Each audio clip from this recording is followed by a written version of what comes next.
Okay, I'm going to try to explain what I was waving my hands fruitlessly about in the lab. The difficulty was that we had this much of an experiment to talk about, plus another length of the beam path, and we had this much of that actually on the camera at one time. So it was difficult to see the stuff I was just vaguely describing. It's a very visual thing. If we were in the lab together, it'd be easy to see, but since we're not, we're going to draw it on the chalkboard.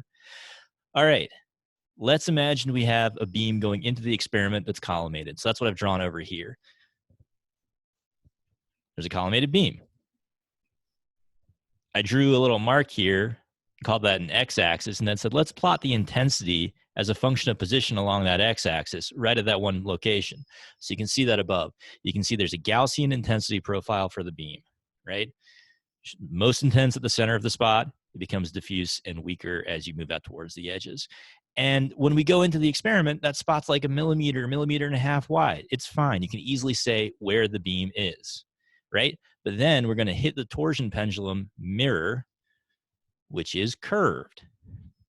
And that curved mirror, that concave mirror, is going to focus the beam down. So it does that. It brings this collimated beam to a focus at a distance equal to its focal length. That's what the focal length is defined to be, the distance at which that collimated light will come to a point. Great. We would sure know where that beam was right then and there, right? It's tiny. But the problem is the beam keeps diverging. So we need to let the beam run a long distance out, because this mirror is going to rock back and forth through a small angle. And if we just stuck our sensor, the wall that we look at with our eye, if we stuck the wall right here and said, all right, well, as the pendulum oscillates, the spot moves back and forth by a tiny amount, that amount would be too small to see. So we need a really long length for this thing to run out so that we can see the spot move back and forth by a large amount. The problem is if you let the spot, impinge on a wall that's 5 meters away, the spot size is blown up massively. You have this huge flat Gaussian. It's still a Gaussian intensity profile, but the spot looks like it's a foot wide, 18 inches wide. So if you look at that, it is extremely difficult to say, is the spot here or is it here? Could we do something really clever and stare at it for a long time and figure out a way to measure that? Yeah, but it would be horrendous. We'd have to do some fitting or something, right? Because I can't just look at it and say, there's the spot, because the spot itself is larger than what I would expect the size of the motion to be, right? And as you flatten that Gaussian, it's harder and harder to say, is this the peak? Is that the peak? Is that the peak? They all have about the same intensity. So it's really hard to find the center of that really blown out spot. All right, I think I said everything I needed to about that original attempt at running the experiment. Collimated beam goes into the mirror pivots. That's the torsion pendulum. The mirror pivots, but it brings the light to a focus. And then as the light passes through that focus, it diverges again. It's going to go a long way out, and then it's going to be really hard to see where that spot's located. Okay, so what else can we do? We can change our setup. Imagine instead of having a collimated beam of light going into the experiment, we had a point source here that's placed a distance away from the curved mirror here, and that distance is equal to the focal length of the mirror. We found out that focal length. Maybe it's in the materials. I didn't see it, the stuff that came with the experiment. We found it out by measuring it over here. Stuck a meter stick in the beam path and figured it out. So if we have a point source with diverging rays placed a distance F mirror away from the mirror, then that point source will give us a collimated beam that comes out. So now as I rock this mirror back and forth as the pendulum oscillates, this spot will move, but the beam's no longer diverging, right? So close to the mirror, if I draw an x-axis across the beam and I measure the intensity as a function of the position, the beam is still kind of tight, right? The spot's still small, so I can see where it is and say, there's the peak. Now, I won't have any difficulty with that. All right, well, if I let the beam run out further, I get to here. I draw my x-axis across the beam. I plot intensity as a function of x. The beam's still about the same size. In an ideal case, it'd be the same size. Nothing's ideal, especially not lasers.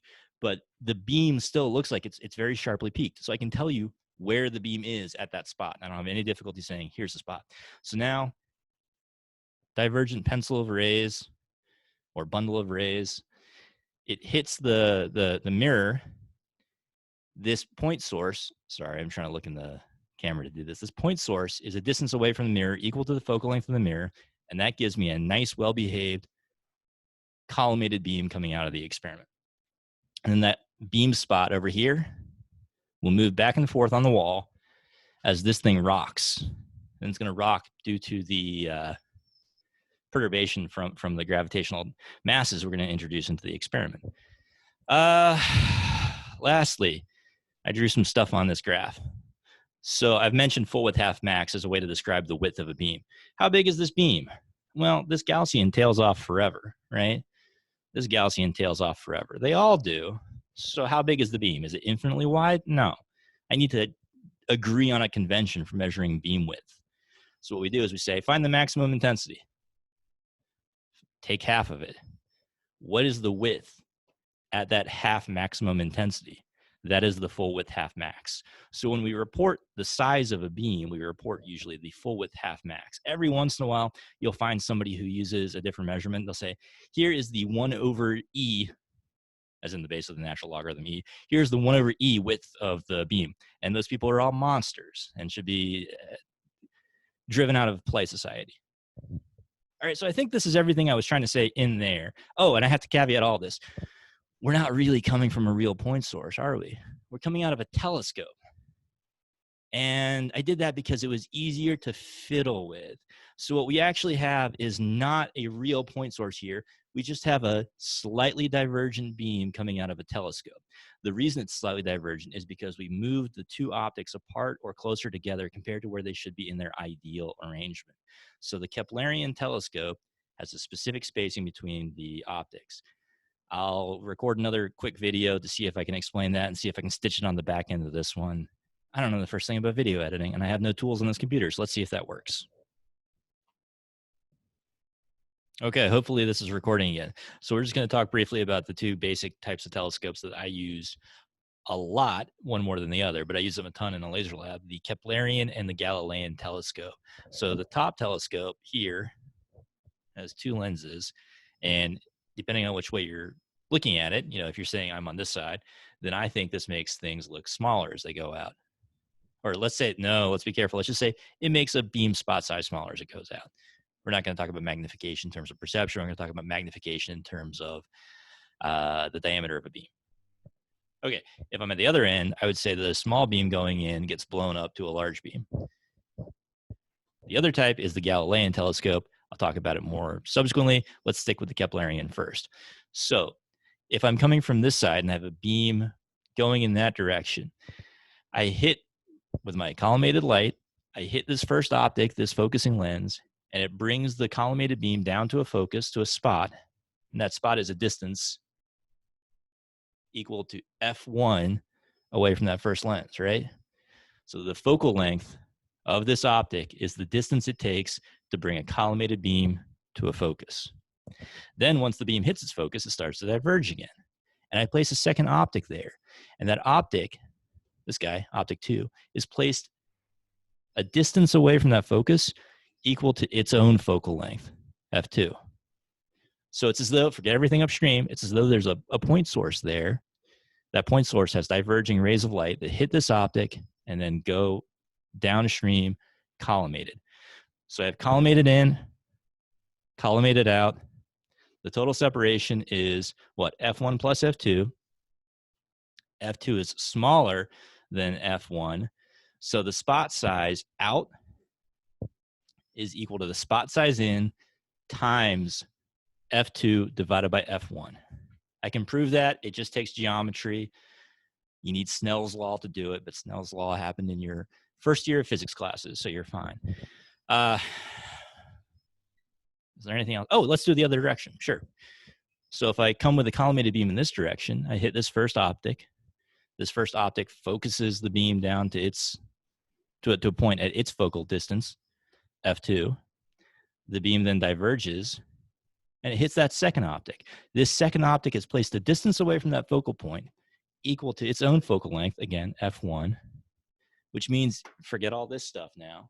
It's as though I have a point source, diverging rays hitting an optic that collimates it and sends those rays out in a collimated beam. The total distance is again F1 plus F2, and the output beam is larger than the input beam. The size of it, its full width half max, if you like to use that as your metric, its output size, the spot size, will be F1 divided by F2 times the input beam size. Okay, so this is the one I use more, and it's because personal biases.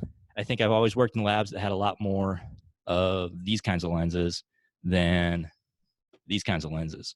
So I've used this telescope design more just because of the parts I have on hand and because of that thing where we all do stuff the same way 1,000 times in a row. So we're not going to change on 1,001. Okay, that's the name for Johannes Kepler. The Galilean telescope. Galileo actually built one. We have his first telescope. It's in a museum somewhere, maybe at the Universite Sapienza. I don't remember.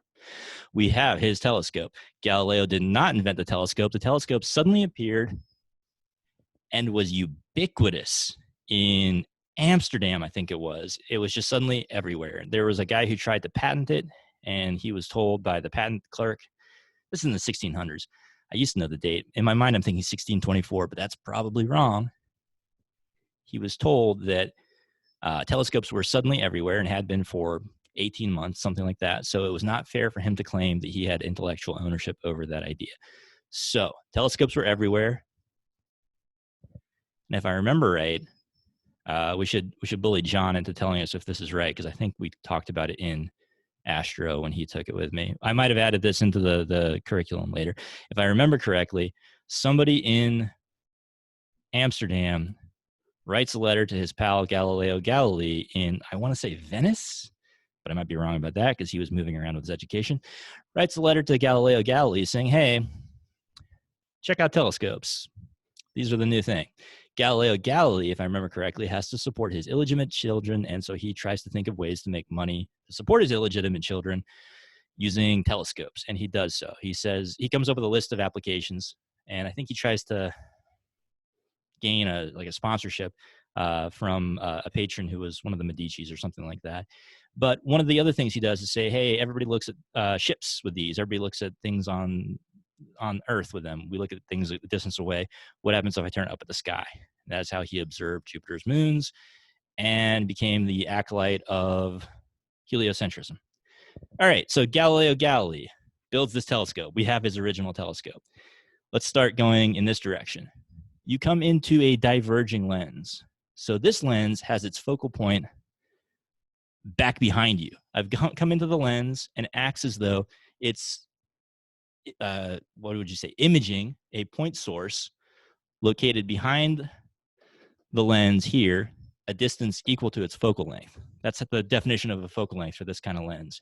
You just go backwards from the optic some distance, and the optic behaves as though a collimated beam were actually a point source at that distance.